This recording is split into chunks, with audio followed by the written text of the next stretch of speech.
Сегодня в резиденции Рустама Минниханова особая атмосфера. В День народного единства награды получают те, чей труд во благо других. В этом году конкурс на соискание премии президента за вклад в развитие институтов гражданского общества собрал 64 заявки, победили 8.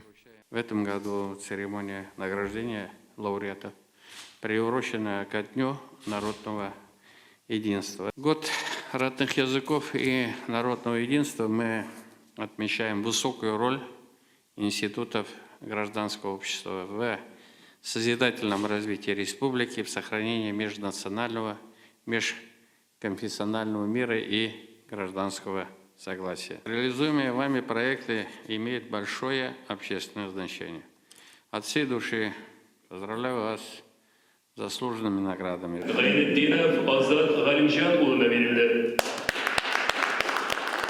Среди лауреатов сегодня Азат Гайнуддинов. С 2014 года он руководит фондом социальной реабилитации и адаптации. Они помогают бывшим заключенным найти работу и вернуться к нормальной жизни. Сегодня методики фонда известны далеко за пределами республики. С попаданием человека в места лишения свободы и уже ведем его в колонии, трудоустраивается, работает, психологи оценивают, общаемся здесь с родственниками, связь держим. Человек уже понимает цену деньгам, уже знает, сколько стоит проезд, сколько стоит молоко, как заработать деньги. Человек у нас уже подготовленный, выходит на свободу.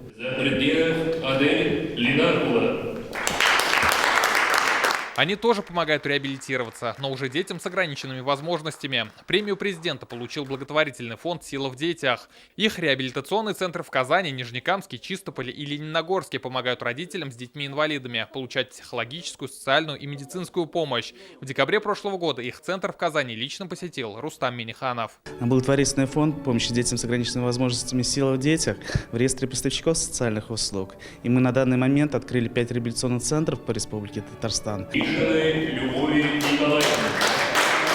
Им года не беда, коль душа молода. Президент оценил работу Любови Мишиной, председателя Союза пенсионеров. Сегодня они реализуют ряд социальных проектов, один из которых – университет третьего возраста.